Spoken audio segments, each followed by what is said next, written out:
प्रिय विद्यार्थियों, जैसा कि वर्णमाला का मैक्सिमम हिस्सा हम लोगों ने देख लिया, आज वर्णमाला पर ये अंतिम लेक्चर है।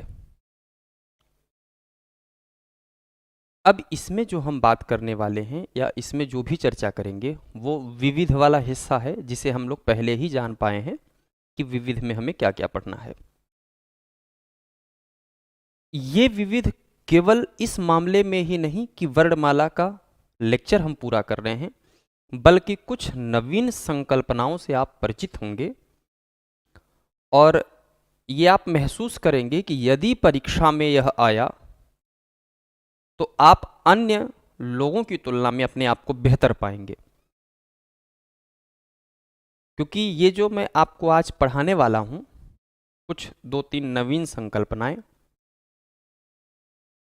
इन संकल्पनाओं से व्यक्ति तभी परिचित हो पाएगा जब एक बार एग्जाम में ये इससे रिलेटेड प्रश्न आ जाएगा और उसके बाद अगली बार वो तलाश करेगा कि ये इस टॉपिक का रिसोर्स हम कहाँ से ढूंढें और कैसे इसे पूरा करें। इस तरह की बात तब आएगी।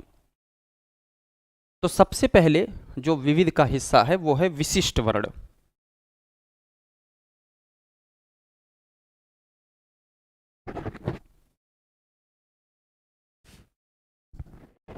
क्या है विशिष्ट वर्ण?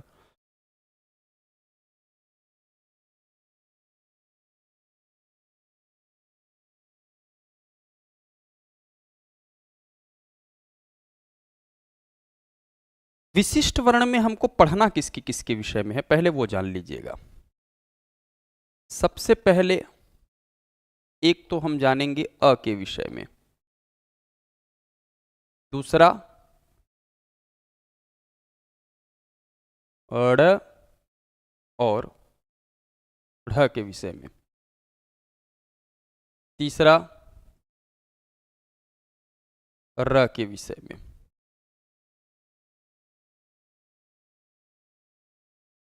चौथा ल के विषय में और पांचवा ह के विषय में। जिन विषयों की हम चर्चा करने जा रहे हैं इनसे बहुत सारी नवीन बातें आपको सीखने को मिलेंगी और आप ये सोचिएगा कि जैसा हम इन वर्णों पर चर्चा करने जा रहे हैं, सामान्यतः ठीक ऐसा ही पैटर्न आपको हर एक वर्ण पर लागू करना होता है। इसके माध्यम से दो चीज सीख पाएंगे कि वर्णमाला के किसी भी वर्ण पर कैसे कैसे सवाल बनाए जा सकते हैं। ये भी इसका बहुत ही महत्वपूर्ण हिस्सा है। तो आपके मन में तो सवाल आ ही रहा होगा, वर्णमाला को सिर्फ पढ़ लेना ही महत्वपूर्ण नहीं है, हमको ये भी साथ साथ ध्यान रखना होगा कि आखिर जिस कंसेप्ट को आपने पढ़ा उससे सवाल बनेगा कैसे। ये महत्वपूर्ण है। तो आइए देख लेते हैं। सबसे पहले मैं आपको बता दूं अ के विषय में, तो अ के विषय में पहला, इसे अबोध वर्ण कहा जाता है। इसे शहीद वर्ण कहा जाता है। इसे व्यंजन पूरक वर्ण कहा जाता है। इसे सघोष कहा जाता है क्योंकि सभी स्वर सघोष होते हैं। इसे अल्प प्राण कहा जाता है। इसका उच्चारण स्थान कंठ है, इसीलिए इसे कंठ वर्ण या कंठ ध्वनि कहा जाता है। तो आपने ये देखा कि अक्षर के रूप में एक ही है। सवाल ये है कि इसे अबोध वर्ण क्यों कहते हैं। हम इसकी संकल्पना पीछे आपको समझा दें। जैसे ये क क्या है, व्यंजन है, इसमें आप अ जोड़ते हैं तो ये पूरा हो जाता है, इसीलिए ये व्यंजन है और ये पूरा हो गया, इसीलिए अ जैसे ही क में जुड़ा व्यंजन पूरा हो गया, इसीलिए इसे व्यंजन पूरक कहा जाता है। अबोध वर्ण इसे कहा जाता है इसलिए क्योंकि अ जब क में जुड़ जाता है तो इसका बोध, इसका अस्तित्व समाप्त हो जाता है। जैसे आप इसको अ, ये क हमने पूरा लिख दिया, इस वर्ण को देख करके कहीं से आपको नहीं लगेगा कि इसमें अ भी है। ये उच्चारण से ही पता चल पाता है, देख करके इसका बोध नहीं हो पाता, इसीलिए अबोध कहते हैं। तीसरी सबसे बड़ी बात, शहीद वर्ण की संकल्पना ऐसे ही है कि व्यंजन को पूरा करने के लिए अ अपने आप को शहीद कर देता है। क्यों? क्योंकि वो दिखाई नहीं देता, जिसके कारण उसे हम शहीद वर्ण कहते हैं। इस तरीके से आप इसके बारे में समझ पाए होंगे कि अ को हम अबोध, शहीद वर्ण, व्यंजन पूरक, अघोष सघोष में सभी स्वर सघोष होते हैं, सभी स्वर अल्प प्राण होते हैं, और ये उच्चारण स्थान में कंठ ध्वनि। ठीक ऐसे ही आइए हम यहां पर बात करें। ये जो दो लोग हैं, इन दोनों लोगों की चर्चा हम करने जा रहे हैं। पहला, सबसे पहली बात कि इनका उच्चारण स्थान मूर्धा है, मूर्धन्य व्यंजन है ये। दूसरा, इसको द्विस्पृष्ट भी कहा जाता है। द्विस्पृष्ट का मतलब दो स्पर्श व्यंजन। अगला, इसको आप द्विगुण भी कहते हैं, इसको आप ताड़न जात भी कहते हैं। याद होगा जब हम अघोष और सघोष पढ़ रहे थे, मैंने कहा था कि ये दोनों उंगलियां, थंब, थंब के ठीक बगल, ये दोनों क्या होते हैं? अघोष होते हैं। ये दोनों क्या होते हैं? अघोष। बाकी तीन क्या होते हैं? सघोष होते हैं। यदि पहले के दोनों अघोष और बाकी हिस्से सघोष हैं तो जाहिर सी बात है ड़ और ढ अपने क्रम में तीसरे और चौथे वर्ण हैं। यदि ड़ और ढ अपने क्रम में तीसरे और चौथे वर्ण हैं तो जाहिर सी बात है इन्हें हम किस कैटेगरी में रखेंगे? सघोष में रखेंगे। तो ये सघोष हो गए।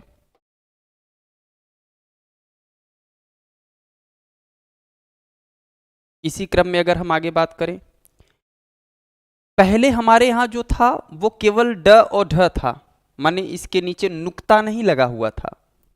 नुक्ता न लगे होने के कारण, अब हम थोड़ा सा इसको और ऊपर शिफ्ट कर दें,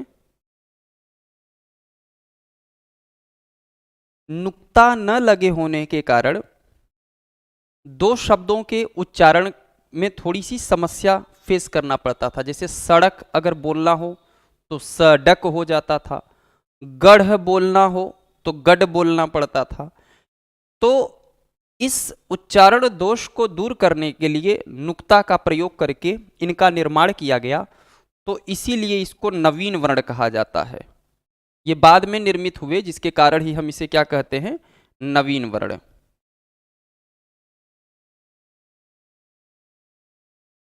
और अब तक प्रचलन में है, इसीलिए इनको आधुनिक वर्ण भी कहा जाता है।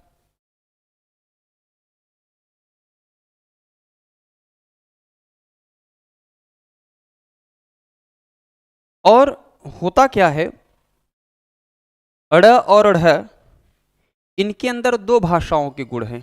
ड और ढ हिंदी का है, नुक्ता अरबी फारसी का है। आपको पता होगा कि ऐसे शब्द जिनका निर्माण दो अलग अलग भाषाओं से होता है उन्हें हम संकर शब्द कहते हैं। संकर का मतलब होता है मिला जुला। वैसे ही ये जो दोनों हैं दो अलग अलग भाषाओं से मिलकर बने हैं। ड और ढ हिंदी का लक्षण, नुक्ता फारसी का लक्षण। तो ये वर्ण जो कहलाएंगे वो संकर वर्ण कहलाएंगे, क्योंकि ये दो अलग अलग भाषाओं के योग से बने हैं। तो इन्हें हमने कहा कि ये संकर वर्ण हैं। इसी क्रम में पहली बार इनका जन्म हुआ हिंदी के रूप में हुआ, फिर नुक्ता लग करके विशिष्ट जन्म हुआ इनका संकर वर्ण के रूप में। तो जिनका दो बार जन्म होता है उन्हें द्विज कहा जाता है। तो ये द्विज वर्ण कहलाते हैं। द्वि का मतलब दो, ज माने जन्म लेने वाला, तो आप इसे द्विज वर्ण भी कहते हैं। और इसको उस्रिप भी कहा जाता है, और इसको उत्क्षिप्त भी कहा जाता है।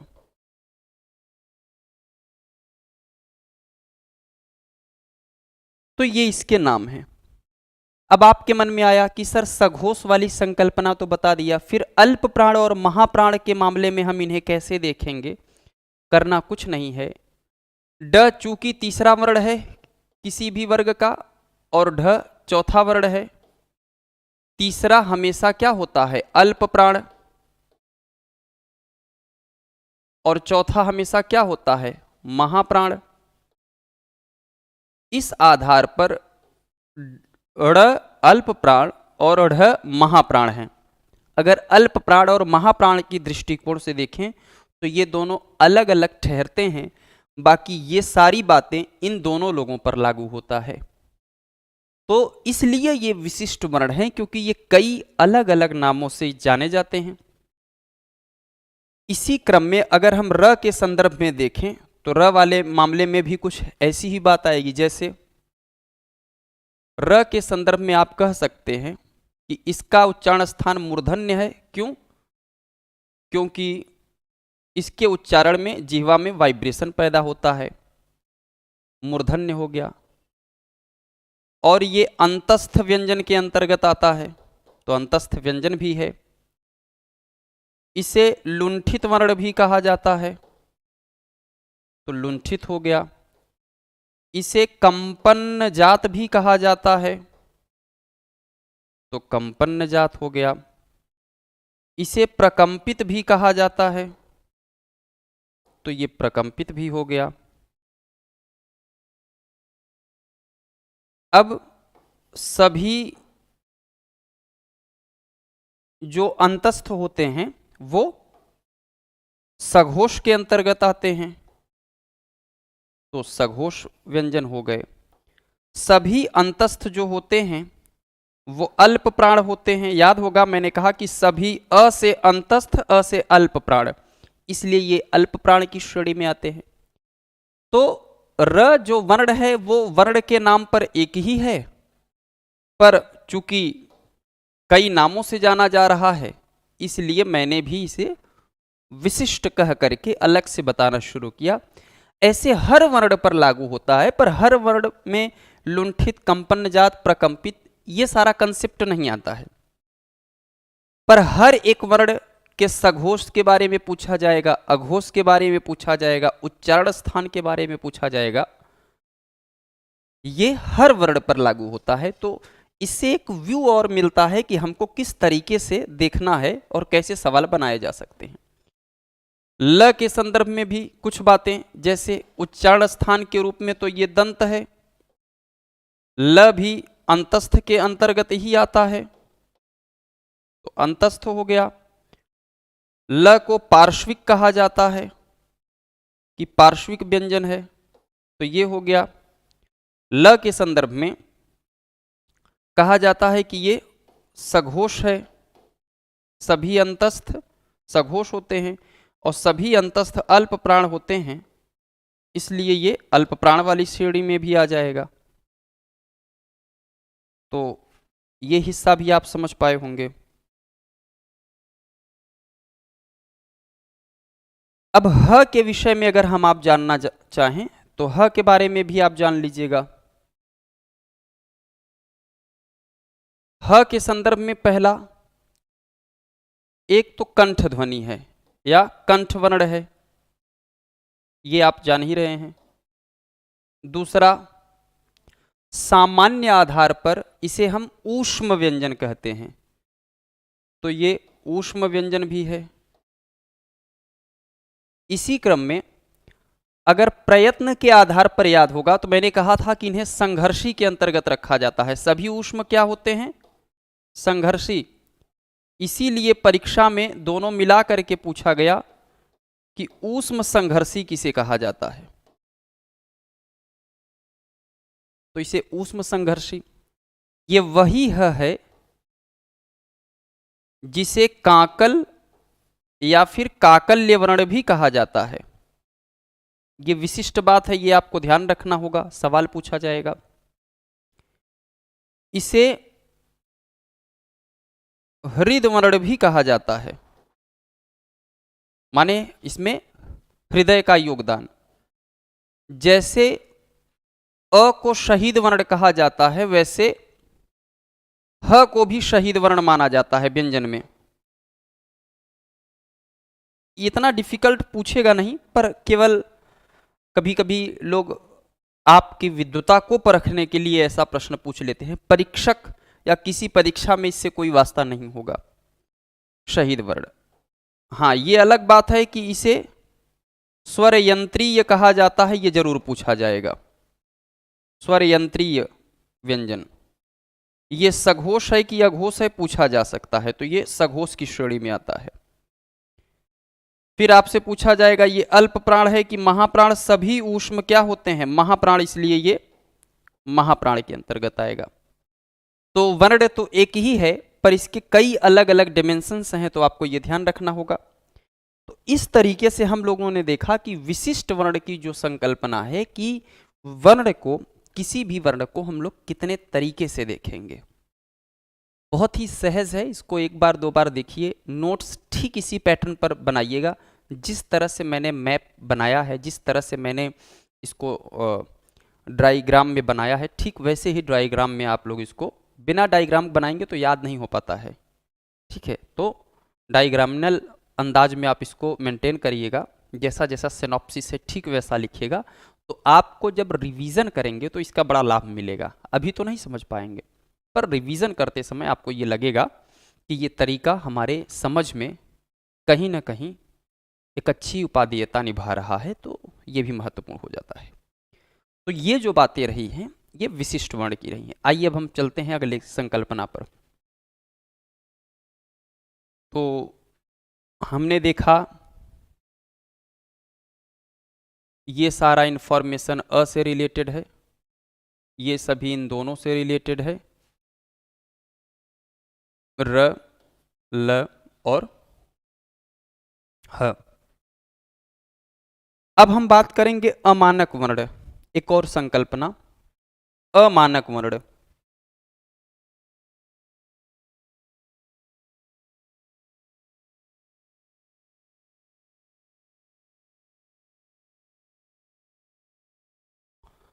अमानक वर्ण ऐसे वर्णों को कहा जाता है जिनकी मान्यता समाप्त हो गई है।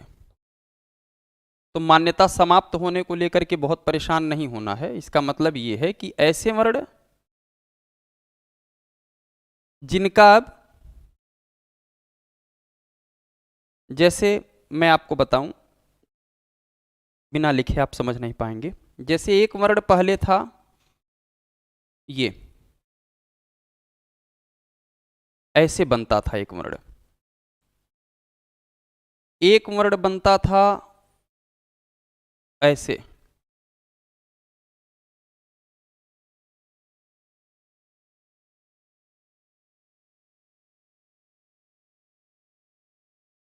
एक वर्ण बनता था ऐसे,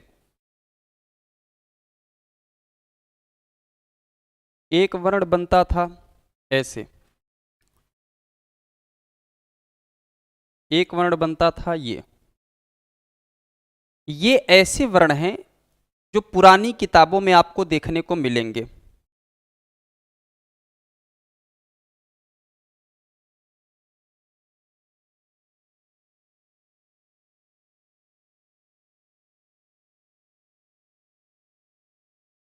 इसका प्रयोग अभी भी आपको कहीं कहीं देखने को मिलेगा, वो भी हम बताएंगे। ये ऐसे वर्ण हैं जो पहले प्रचलन में थे, पर वर्तमान समय में इनका प्रयोग नहीं होता है, इनका स्वरूप बदला जा चुका है। तो जब इनका प्रयोग नहीं रह गया, प्रयोग न होने के कारण इनको अमानक कर दिया है, अब इनकी मान्यता लगभग समाप्त कर दी गई है। अब ये जो है इसी को कहते हैं अ जो आज वर्तमान में इस तरीके से बनता है, पहले ये था। ये जो है वो है झ। अगर नेट का इस्तेमाल करते हो तो आप देखिएगा झांसी डाल करके, और झांसी के कुछ पिक्चर्स आपको दिखेंगे। पिक्चर्स में जैसे पत्थर पर लिखा रहता है ना कि आगे झांसी है, या झांसी की सीमा यहां से प्रारंभ हो रही है, तो देखेंगे झ इसी तरीके से बना होगा। ठीक, ये जो है ये वर्तमान का अड़ है, पहले अड़ ऐसे बना करता था, अब कोई ऐसे नहीं बनाता। ये ध है, ये भ है, पहले केवल लाइन खींच दी जाती थी, अब उसमें घुंडी लगा दिया जाता है। ये जो गोला बना है इसको घुंडी कहते हैं, घुंडी, इसको कहा जाता है घुंडी। ध्यान रखिएगा, अगर कभी पूछे तो पता रहे। और ये जो है इसे हम तालव्य श कहते हैं, तालव्य श। इसी से श्रृंगार वाला मैटर आता है जब पूछा जाता है कि ये तालव्य श हो गया, इसमें ये री की मात्रा लगा देते हैं, तो श्रृंगार की शुद्ध वर्तनी ये है। और गलती क्या होती है कि जैसे ये तालव्य श हो गया, इसमें र भी लगा देते हैं और री की मात्रा लगा देते हैं, दोनों लगाने की वजह से ये गलत हो जाता है। पर अब आप टाइपिंग करेंगे तो श्रृंगार इस वाले फॉर्मेट पर नहीं, स के नीचे ऐसे री बन करके आता है। और अगर श्रृंगार ऐसे लिखा है तो ये भी शुद्ध है और ये भी शुद्ध है, ये बात हमेशा ध्यान रखिएगा। इसका प्रचलन अभी अभी जैसे श्री में भी आजकल चलता है, तो श्री प्रचलन में है, इति श्री। पर अमानक और मानक के पीछे की संकल्पना क्या है, आप ये समझ पाए होंगे कि वे वर्ण जो अब प्रयोग में नहीं रह गए उन्हें हम अमानक कहते हैं, जिनका कुछ रूप या स्वरूप इस प्रकार है जो मैंने आपके सामने दिखा दिए। अगर कभी परीक्षा में पूछे तो करेंगे क्या, वो जानते हैं? उन्होंने बनाया ये option A, option B, option C और ऑप्शन डी। पूछा जाएगा कि दिए गए चारों विकल्पों में कौन सा अमानक वर्ण नहीं है, तो ये अमानक नहीं है। बाकी ये अमानक है, ये भी अमानक है, ये भी अमानक है। तो अमानक वर्ण की संकल्पना जब भी पूछेगा, मैं आशा करता हूं कि आप सभी बहुत आसानी से बता पाएंगे। ये मत कहिएगा कि ये नई संकल्पना हमारे सामने कैसे आ गई। इसका तो अमानक मतलब जो अब जिसकी मान्यता नहीं रह गई, सरल शब्दों में अगर आप समझे तो इस तरीके से। तो ये भी आप चाहें तो एक स्क्रीनशॉट के तहत आप डेकोरेट कर लें। अब आते हैं शब्दकोश में क्रम को लेकर के। ये बहुत ही महत्वपूर्ण विषय वस्तु है, आप समझें।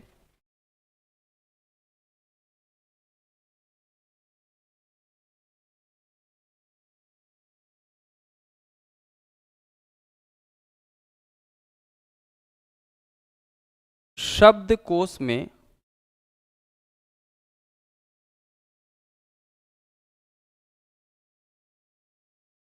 शब्द के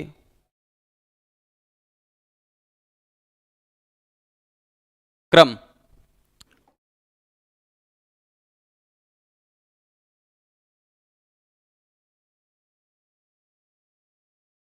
आपने ये देखा होगा, हम किन किन मामले में देखेंगे मैं आपको एक बार बता दूं, उसको ध्यान से समझ लें।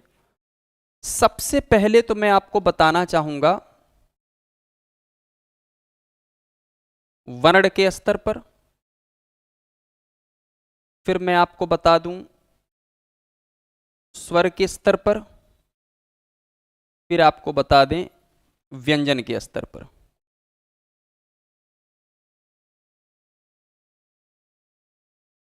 वर्ण के स्तर पर परीक्षा में पूछा गया है।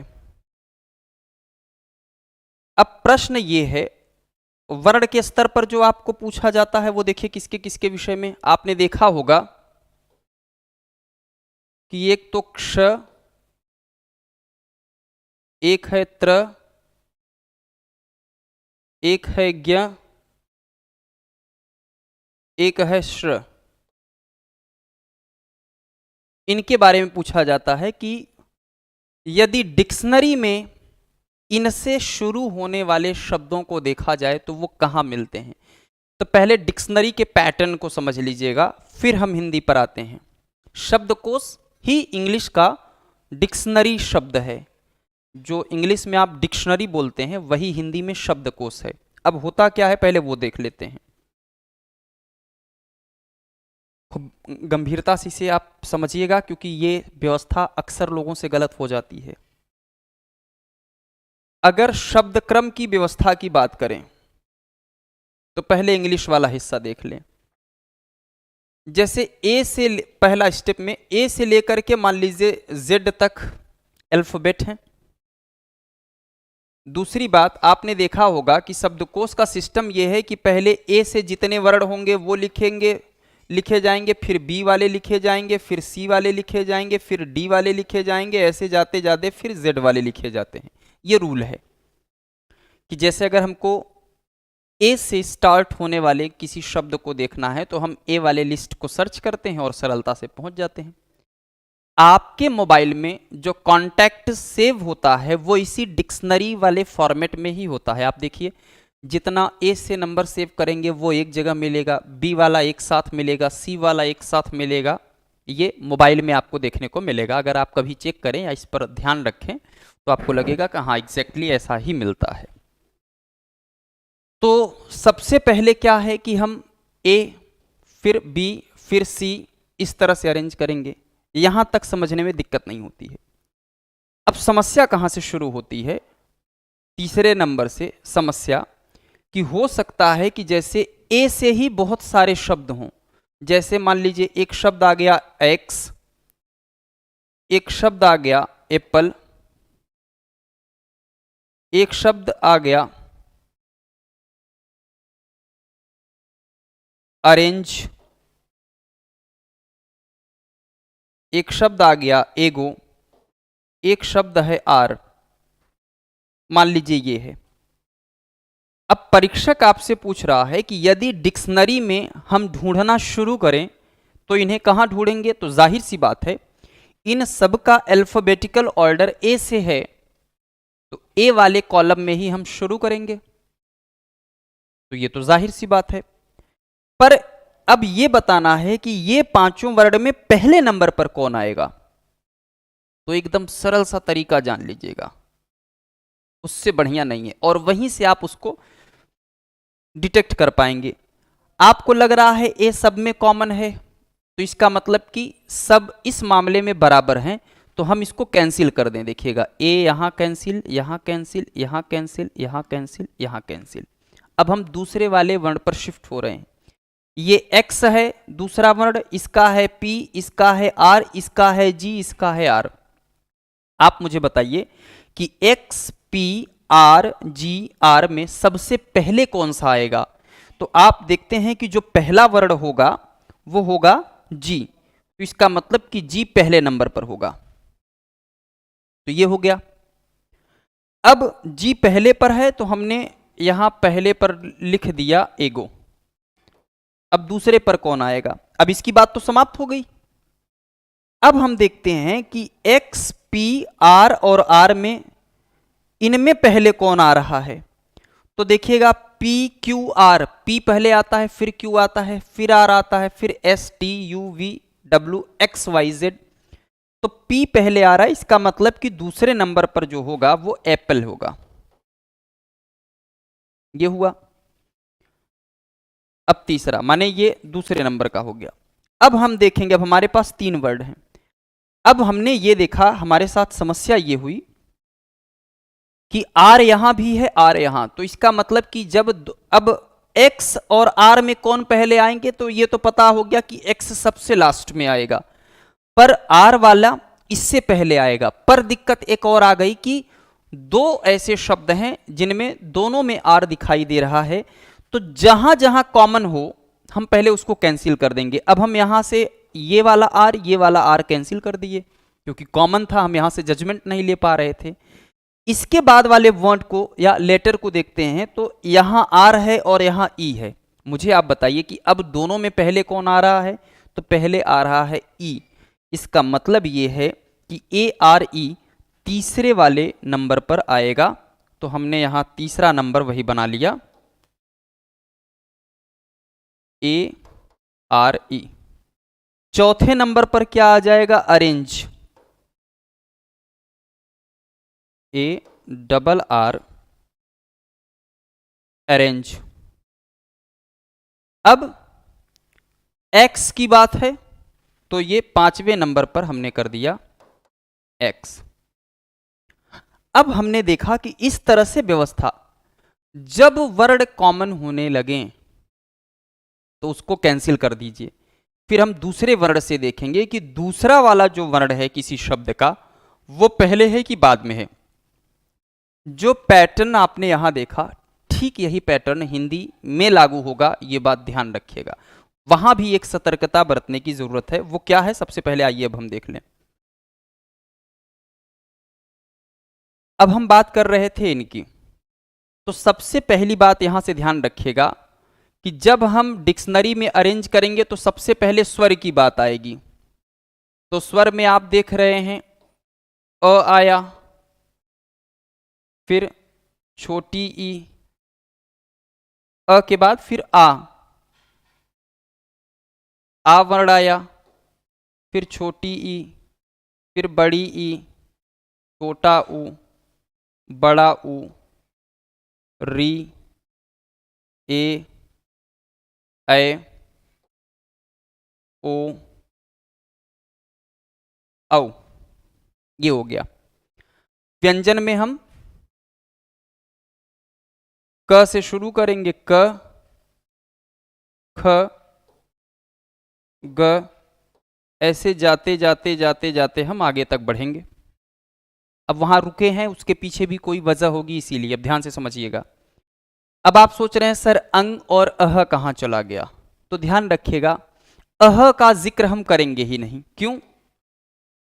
क्योंकि कोई भी आज तक ऐसा शब्द नहीं बना होगा जिसकी शुरुआत विसर्ग से हो। विसर्ग से किसी भी शब्द का निर्माण होता ही नहीं है, तो अह हट गया। अभी भी आपके पास दो संकल्पनाएं हैं, ध्यान रखिएगा। एक तो है ये अंग, और कुछ शब्द ऐसे होते हैं जो चंद्र बिंदु से प्रयुक्त होते हैं। अब अंग और अह में सबसे पहले क्या रखें, अंग रखें कि अह, ये लोगों को दिक्कत हो जाती है। तो सबसे पहली बात गौर करने वाली बात है कि ये दोनों औ के बाद नहीं आते हैं। अब आपके लिए दिक्कत हो रही होगी कि अब हम इसको अरेंज कहां करेंगे, कि अगर औ के बाद ही तो अंग और अह आते हैं, ये वर्णमाला में क्रम है उनका। पर डिक्शनरी जब ओपन करेंगे तो सबसे पहले अ के ऊपर जो चंद्र बिंदु है वो वाले वर्ण आएंगे,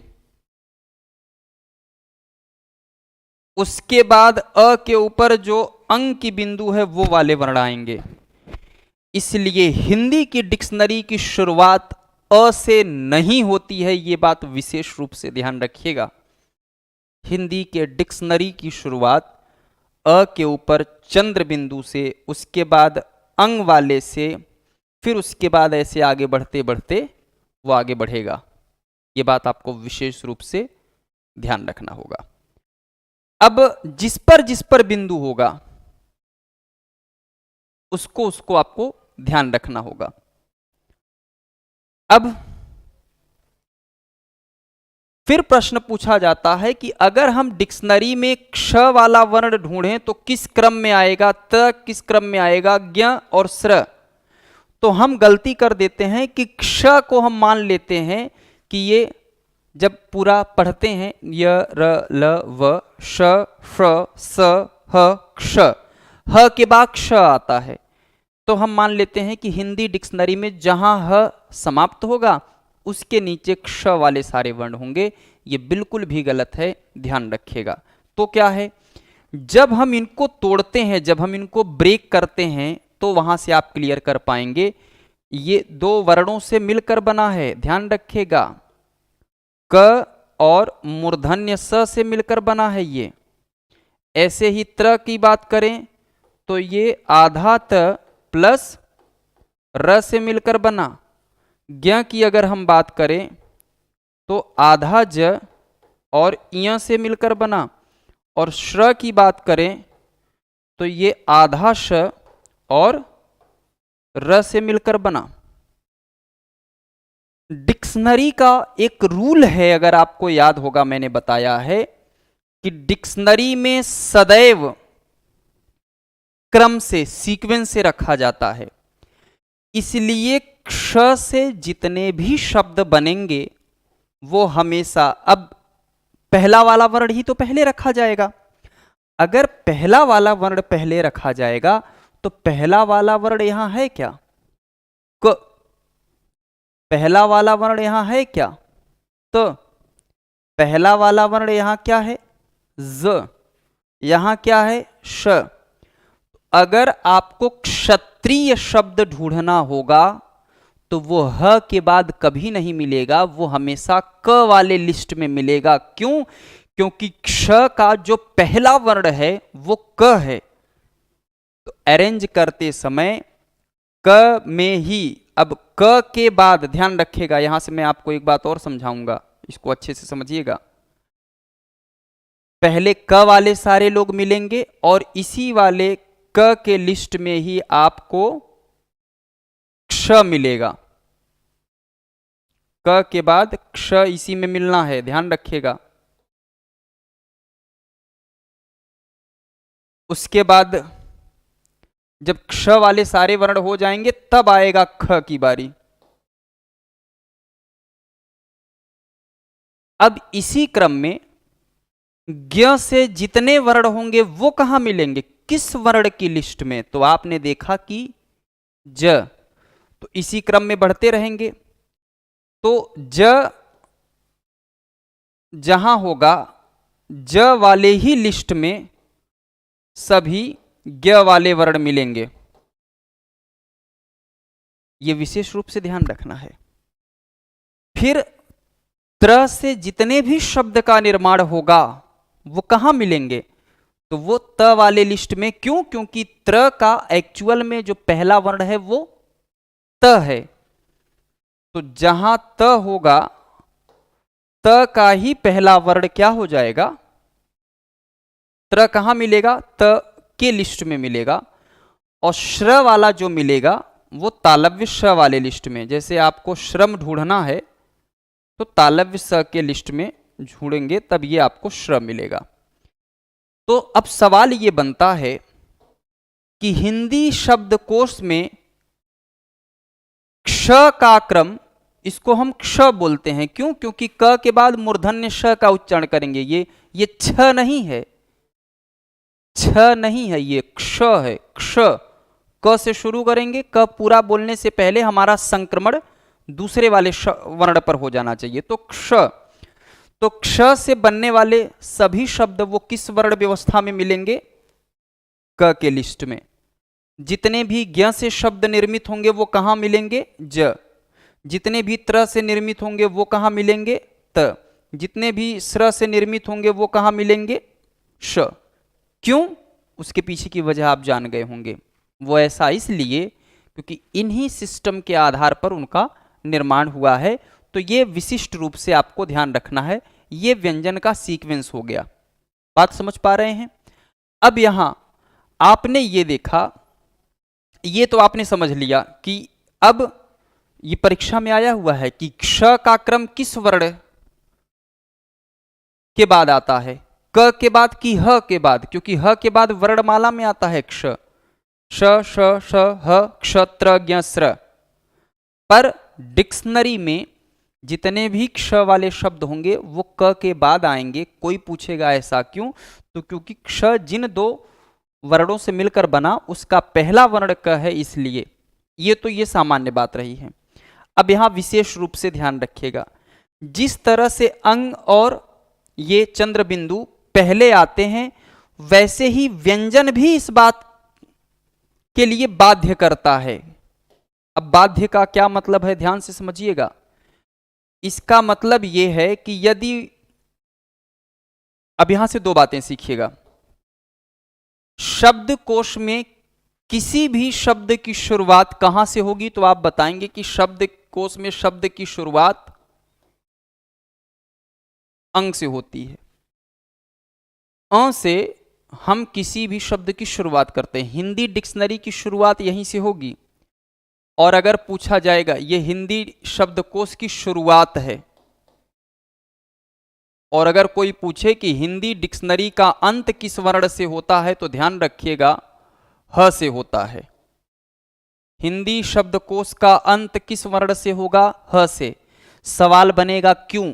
तो आप बताएंगे ऐसा इसलिए क्योंकि ह के बाद आने वाला क्ष वो क में समाहित हो गया, ह के बाद आने वाला त्र त में समाहित हो गया, ह के बाद आने वाला ज्ञ ज में समाहित हो गया, ह के बाद आने वाला स्र श में समाहित हो गया, और संयोग से क, त, ज और श ये सभी ह के पहले आते हैं, न कि ह के बाद आते हैं। तो हिंदी शब्दकोश की शुरुआत अ के ऊपर चंद्र बिंदु वाले से शुरू होता है और अंततो गत्वा ह पर जाकर के उसका अंत होता है। ये शब्दकोश का एक नियम है। अब जिस तरह से अ के पहले भी दो होते हैं, वैसे ही अब जब क वाला देखें, ये सारे व्यंजन पर लागू होगा, क पर भी, ख पर भी, ग पर भी, घ पर भी। तो सबसे पहले अगर क की बात करें तो क के पहले, इसके पहले क के ऊपर बिंदु वाला और इसके भी पहले क के ऊपर चंद्र बिंदु वाले ही आपको नजर आएंगे। ये बात विशेष रूप से ध्यान रखना। अब इसका क्या मतलब है, पहले मैं एक स्वर का और एक व्यंजन का सीक्वेंस आपको बता दूं। जैसे मान लीजिएगा कि स्वर में क्रम लगाने के लिए आ गया, शब्द आ गया है, ध्यान से समझिएगा। एक तो आया है ऑप्शन ए में औजार, औजार। बी में दे दिया है अंगना,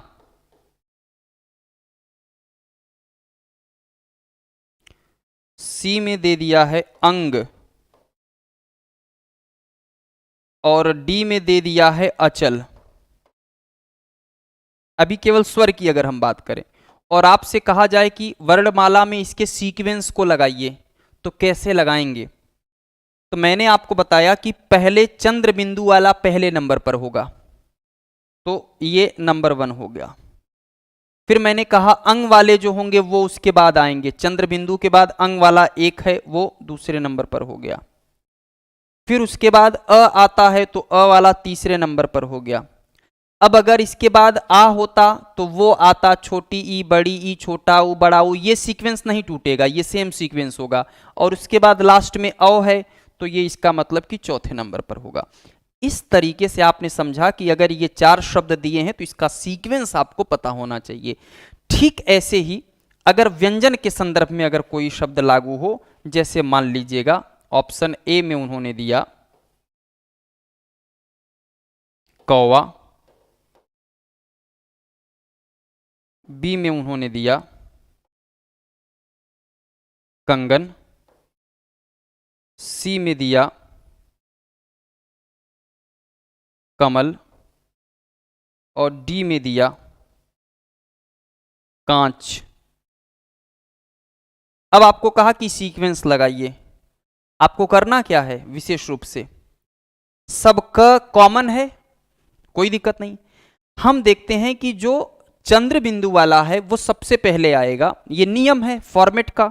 तो आप बताएंगे कि ये पहले पर होगा, फिर अंक की बिंदु वाला दूसरे पर होगा, फिर कमल तीसरे पर होगा, फिर कौवा चौथे पर होगा। ये इसका सीक्वेंस है। तो ये हमेशा ध्यान रखिएगा, क्योंकि ये गलती होने की प्रबल संभावना है। अ से किसी भी डिक्शनरी की शुरुआत नहीं होगी। शब्द क्रम में ये ध्यान रखेगा कि अ के पहले भी आने वाला अंग है और अंग के पहले भी आने वाला जो है अ के ऊपर चंद्र बिंदु है। ये बेहद महत्वपूर्ण है। अब मैं आपको एक बात और बता दूं, ये तो एक मोटे मोटे तौर पर मैंने आपको बता दिया। अब यहां से सवाल गलत नहीं होगा, केवल प्रैक्टिस करिए और इस फॉर्मेट पर जाइए। अब यहां हम तो ये देखना है कि जैसे मैंने कहा कि जब एक समान वर्ण एक साथ आ जाएं तब हम क्या करेंगे। जैसे यहां ए कॉमन था, आर भी कॉमन है। अब जैसे मान लीजिए हमने कहा एक शब्द लिया,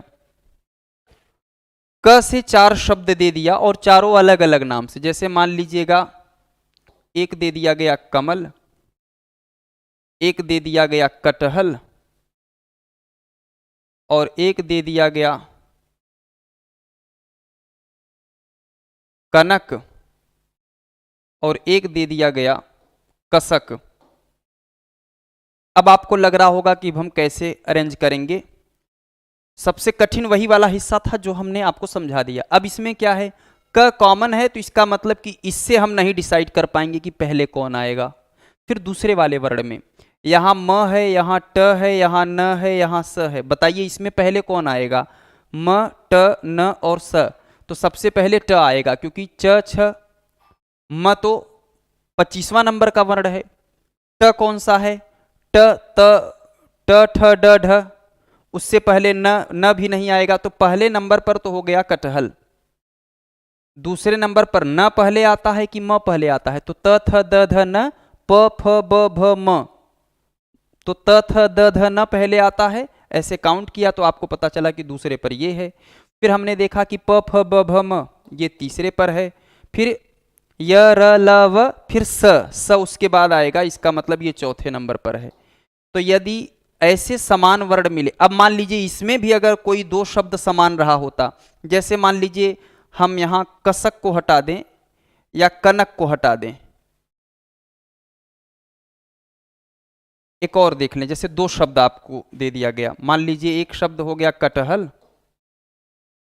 और एक हो गया कटक। अब यहां दो दो मिल रहे हैं, तब क्या करेंगे? तो आपने क को कैंसिल किया क्योंकि इससे नहीं पता चलेगा, दोनों कॉमन है। हमने देखा कि फिर ट भी कॉमन है। अब इसके बाद देखिएगा ह पहले आएगा कि क पहले आएगा? जाहिर सी बात है क पहले आएगा, इसका मतलब पहले नंबर पर ये होगा, दूसरे नंबर पर ये होगा। अगर 3 कॉमन मिलेगा तो चौथे पर, 4 कॉमन मिलेगा पांचवें पर, 5 कॉमन मिलेगा छठे पर। तो सबसे पहले हम इसी क्रम से निकालते रहते हैं। पहले पहला मिलान करेंगे, पहले में आपका बहुत सारा क्लियर हो जाएगा कि ये पहले पर होगा, ये दूसरे पर होगा। फिर अगर लगे कि कुछ शब्द ऐसे हैं जिसका शब्द, और प्रयास वो यही करते हैं, जो चारों ऑप्शन देंगे उन सब की स्टार्टिंग एक ही शब्द से होता है, एक ही वर्ण से होता है, ऐसा वो ध्यान रखते हैं। तो आपको भी थोड़ा सा इस विषय पर ध्यान रखना होगा कि अगर पहला सब में समान है तो हम पहले को क्रॉस कर देंगे वहीं पेपर में, कैंसिल कैंसिल। उसके बाद दूसरे वाले वर्ड से हम डिसीजन लेंगे, दूसरे में तो आपको बहुत सारा क्लियर हो जाएगा कि ये तो पहला आ गया, ठीक है। फिर आपने देखा कि एक तो देख लिए, पर बाकी जो 3 है उसका दूसरा वर्ण भी मिल रहा है, तो दूसरा भी सब कैंसिल कर दीजिए। फिर तीसरे वाले वर्ण से मिलान करते हैं कि तीसरे वाले वर्ण में कौन सा पहले आएगा। इस सीक्वेंस के आधार पर हम इसका जजमेंट लेंगे। तो ये हो गया। अब 3 कंसेप्ट हमको और पढ़ना है। अब यहां तक आप जान ही लिए, उसमें क्या क्या है आइए देख लेते हैं। एक तो आपको जानना है, और ये तीनों नई संकल्पनाएं हैं। पहला, एक तो है बलाघात या स्वराघात।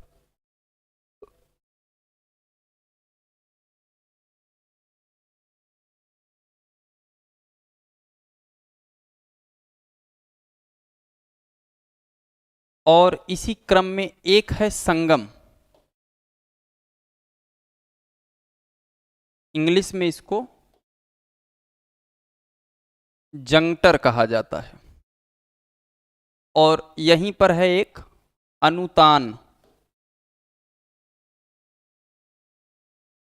या फिर तान या फिर सुरलहर। बहुत महत्वपूर्ण है, ये आगामी परीक्षाओं में कभी भी शामिल हो सकते हैं, तो आपको इसके बारे में पहले से परिचित होना होगा। बलाघात या स्वराघात क्या है, पहले हम वो जान लेते हैं। जब आप किसी शब्द को बोलते हैं तो शब्द को बोलते समय हम दो बात का ध्यान रखते हैं कि जब हम शब्द बोलें तो उसका अर्थ एकदम स्पष्ट हो, दूसरा उसका उच्चारण एकदम स्पष्ट हो। शब्द को, शब्द के अर्थ को और शब्द के उच्चारण को स्पष्ट करने के लिए हम विशेष शब्द पर एक जोर देते हैं। कोई शब्द होगा, उसका कोई एक हिस्सा ऐसा होगा जिस पर हम खास बल प्रदान करते हैं, और जब किसी खास हिस्से पर बल प्रदान करते हैं, उसी बल प्रदान करने की क्रिया को ही हम बलाघात या स्वराघात कहते हैं। एक परिभाषा लिख दे रहे हैं, ये परिभाषा आपको 20 बार पढ़ लेना है। क्यों? क्योंकि ये स्लिप ना हो। अगर आपसे ये परिभाषा दे दिया जाए और पूछा जाए कि ये किसकी परिभाषा है, तो आपको पता होना चाहिए कि ये स्वराघात या बलाघात की परिभाषा है। परिभाषा क्या है, आइए हम पहले वो देखते हैं। कहा गया कि शब्दों को बोलते समय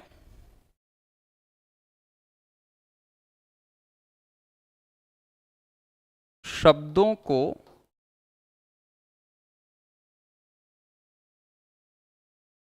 बोलते समय अर्थ या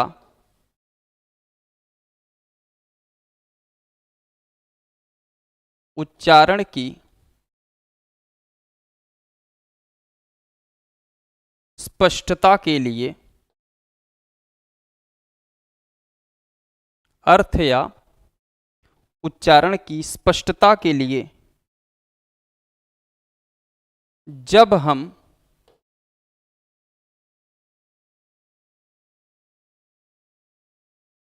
किसी अक्षर पर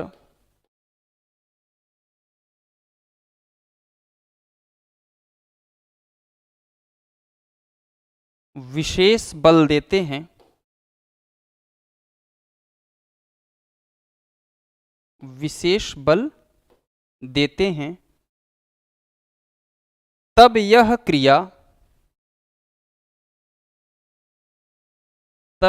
क्रिया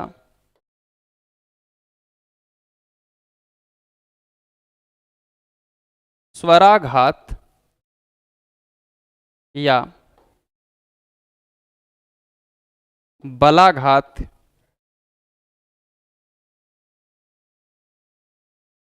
कहलाती है। जैसे दो शब्द लिखेंगे, दो शब्द लिखते ही वो एकदम क्लियर हो जाएगा। जैसे मान लीजिएगा एक शब्द मैंने लिखा ये और एक शब्द मैंने लिखा ये।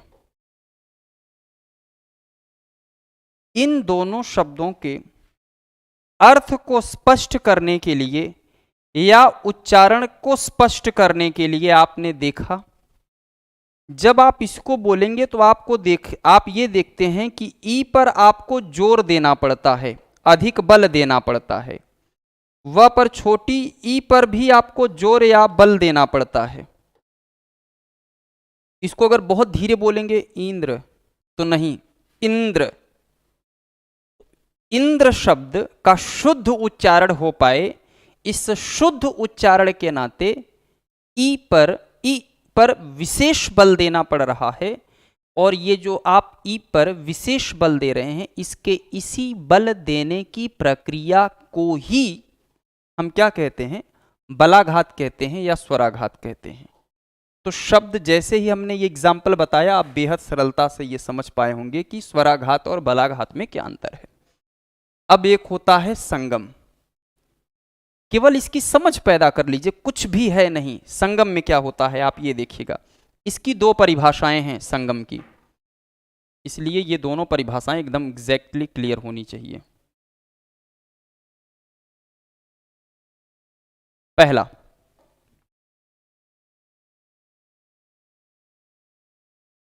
संगम के या जंक्टर के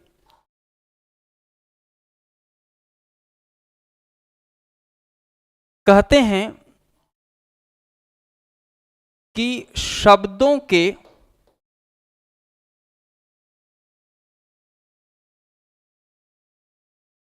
उच्चारण क्रम में वक्ता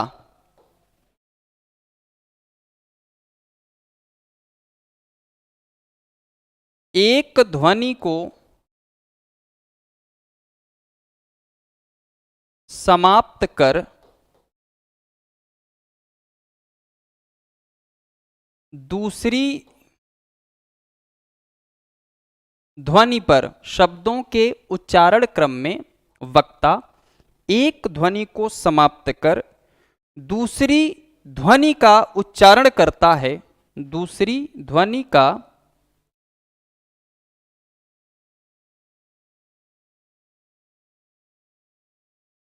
उच्चारण करता है, इसे ही संगम कहते हैं।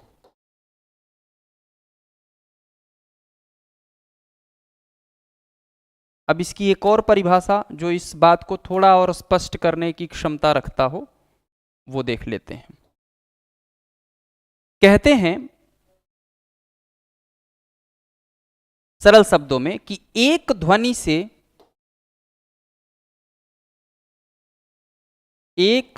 से दूसरे ध्वनि पर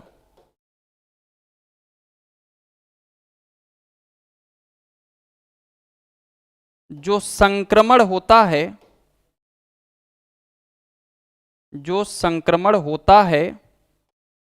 उसे उसे संगम कहते हैं। और बहुत महत्वपूर्ण बात इसका अब हम लिखाने जा रहे हैं, उसको ध्यान से समझिएगा। क्या? यह दो प्रकार का होता है। यह संक्रमण कौन सा? इसमें सबसे महत्वपूर्ण बात यह है, ये जो संक्रमण है यह संक्रमण दो प्रकार का होता है। अभी हम जैसे उदाहरण लिखाएंगे एकदम क्लियर हो जाएगा, इस पर बहुत ज्यादा तनाव नहीं लेना है। दो प्रकार का होता है।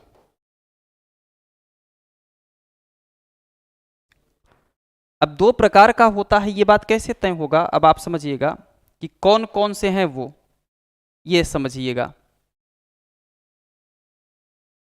कहते हैं कि ये जो दो प्रकार का है, एक कहते हैं कि बिना व्यवधान का,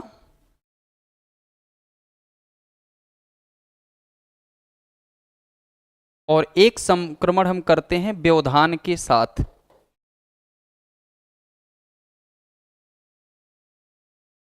यहां व्यवधान का मतलब होता है विराम। इसका अर्थ क्या है? विराम। और विराम का मतलब होता है रुकना या ठहरना। तो एक तो बिना व्यवधान का और एक होता है व्यवधान के साथ। अब इसका क्या मतलब है वो आप ध्यान से समझिएगा। एक शब्द है तुम्हारे,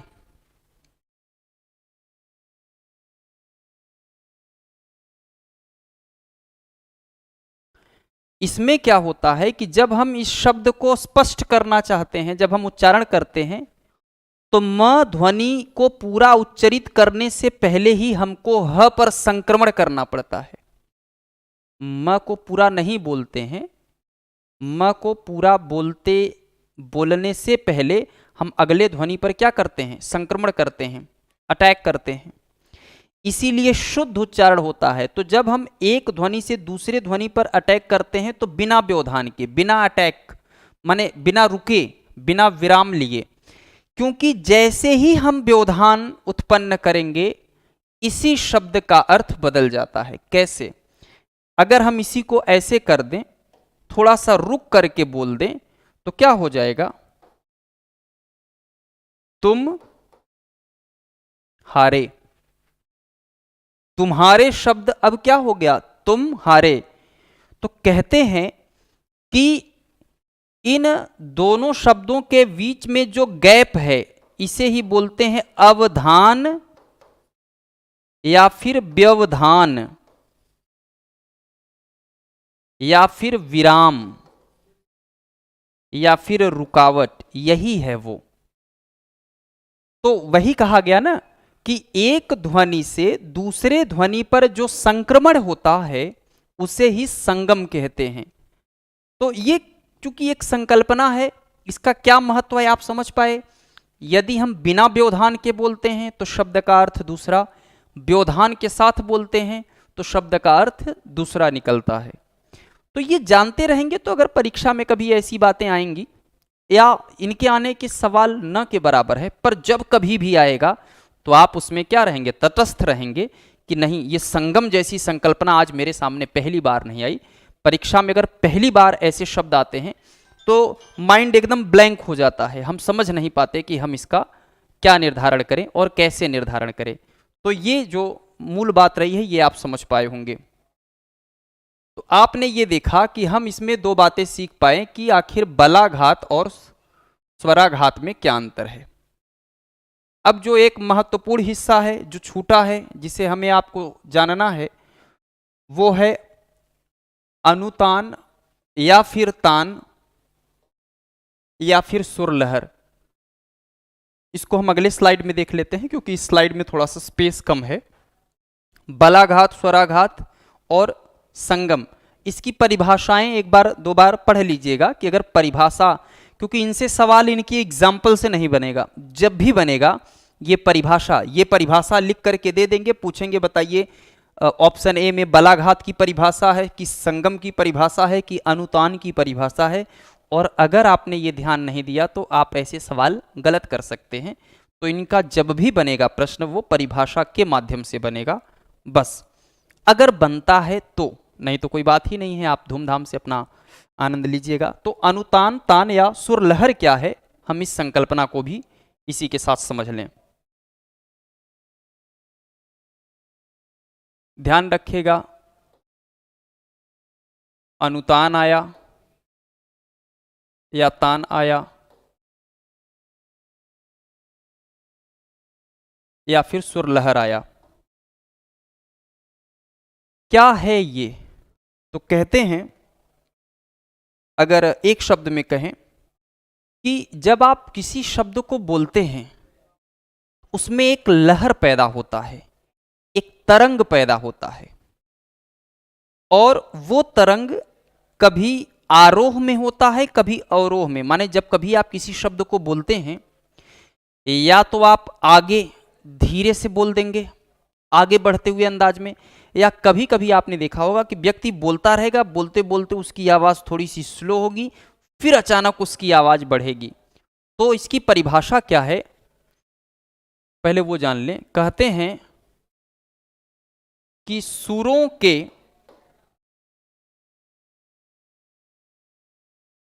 आरोह माने असेंडिंग ऑर्डर, असेंडिंग डिसेंडिंग का नाम सुना होगा ना आपने, तो सुरों के आरोह या फिर अवरोह, अवरोह को हम क्या कहते हैं, डिसेंडिंग ऑर्डर। आप मैथमेटिक्स पढ़े होंगे तो इंग्लिश मीडियम के छात्र ये जानते हैं कि ये असेंडिंग और डिसेंडिंग वाली संकल्पना, तो वो छात्र बहुत अच्छे तरीके से समझ पाएंगे। तो कहते हैं कि सुरों के आरोह अवरोह क्रम को ही हम क्या कहते हैं, सुर लहर कहते हैं। तो सुरों के आरोह अवरोह को अनुतान या सुर लहर कहते हैं।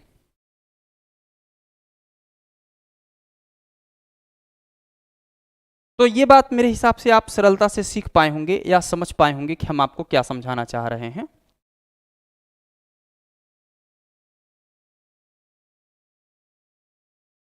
अब कहते हैं कि ये जो सुरलहर होता है ये दो प्रकार का होता है। सुरलहर जो होता है वो कितने प्रकार का, या अनुतान या तान कितने प्रकार का होता है, तो दो प्रकार का।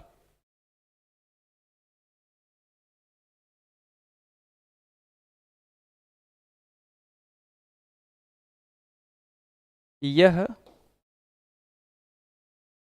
दो प्रकार का होता है।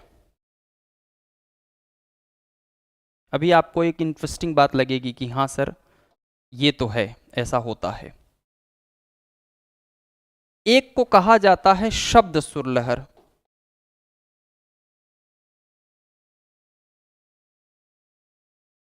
सुरलहर को ध्यान रखिएगा, अनुतान भी कह करके या तान या सुरलहर कोई भी शब्द आ सकता है। और दूसरा है वाक्य सुरलहर।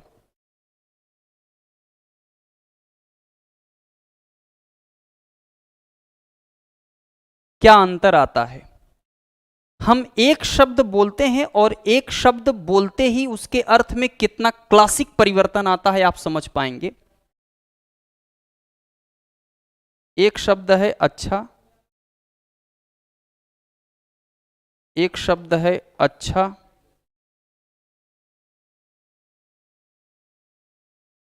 और एक शब्द है अच्छा। इसका प्रयोग पीके एक फिल्म आई थी आमिर खान की, उसमें आपने देखा होगा तो इनका इस्तेमाल किया गया है। कि कहता है वो आमिर खान कि इस गोला पे तो बहुत गड़बड़ है, क्योंकि यहाँ के शब्द कुछ और हैं, मतबल और कुछ है। हालांकि मतलब कहना था, पर चूंकि वो एलियन था इसलिए उसने शब्दावली को मतबल कहा, वो एक अलग बात है। तो जो अगर आप नॉर्मली कहते हैं क्या आप ये काम करेंगे, अच्छा, अच्छा का यहाँ पहला मतलब जो होता है वो स्वीकृति के अर्थ में है। पर अगर कोई व्यक्ति ये कहे आप इस काम को करेंगे और आपने कहा अच्छा, इसका मतलब आप विरोध कर रहे हैं। तो यही दूसरा अच्छ क्या हो गया, विरोध दर्शा रहा है। और अगर इसी अच्छा शब्द को आप और ज्यादा खींच करके कहेंगे कि अच्छा ठीक है, ये प्रतिशोध दर्शाता है। जैसे हम अच्छा तुम्हें देख लेंगे, तो अच्छा शब्द जब और ज्यादा हम बहुत इसके सुर लहर का इस्तेमाल करते हैं तो ये प्रतिशोध सूचक हो जाता है। ये अच्छा एक ही शब्द है, पर हमारे बोलने की जो तान है, तान सुर लहर है, अनुतान है, एक ही शब्द कई अलग अलग मतलब पर क्या होते हैं, खरे उतरते हैं। तो वही कहा गया है, ये परिभाषा एग्जैक्टली यही आएगा कि सुरों के आरोह अवरोह को क्या कहते हैं। ऑप्शन में अनुतान दे दिया, संगम दे दिया, या फिर इसके पहले वाली संकल्पना बलाघात दे दिया, तो आप जान पाए। ठीक वैसे ही वाक्य वाले में, जैसे दो वाक्य मैं दे रहा हूं। जैसे मैंने कहा कौन करेगा, और यही हमने कहा करेगा कौन।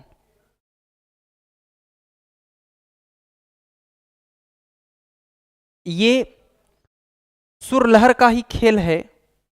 जब हमने कहा कि कौन करेगा, इसका मतलब हम ये जानना चाहते हैं 25-50 लोग होंगे, कौन करेगा माने कोई ना कोई तो करेगा, कोई ना कोई तो करेगा।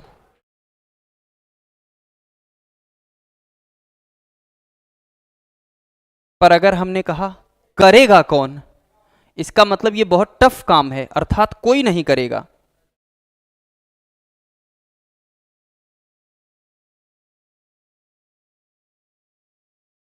अर्थात जब एक ही शब्द हम अपने सुर लहर के माध्यम से एक ही शब्द का कई मतलब निकाल लेते हैं, तो ये शब्द सुर लहर।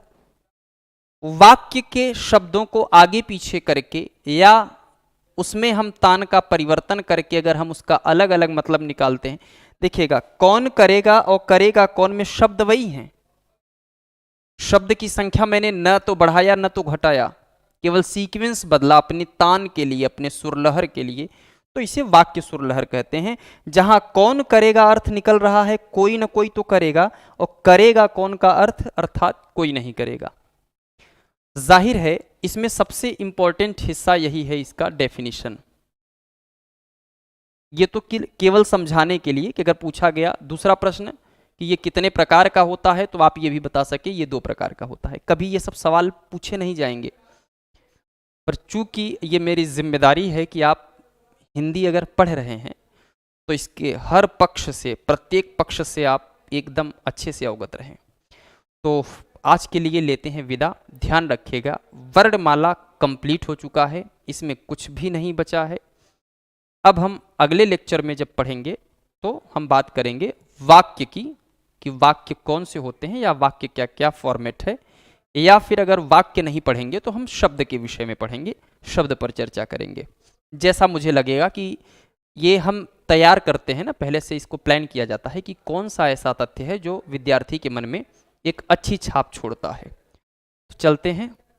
तो वर्णमाला कंप्लीट हो गया है, इसमें कहीं भी आपको तनाव लेने की आवश्यकता नहीं है। अब इस पर केवल अभ्यास बचा हुआ है, अभ्यास केवल करते रहना है। प्रैक्टिस सेट करिए, आपको कोई भी ऐसा सवाल नहीं मिलेगा जो आपको डिफीट कर सके या जो आपको परेशान कर सके। तो धूमधाम से आप अपनी तैयारी को अंजाम देते रहें। आज के लिए इतना ही, धन्यवाद।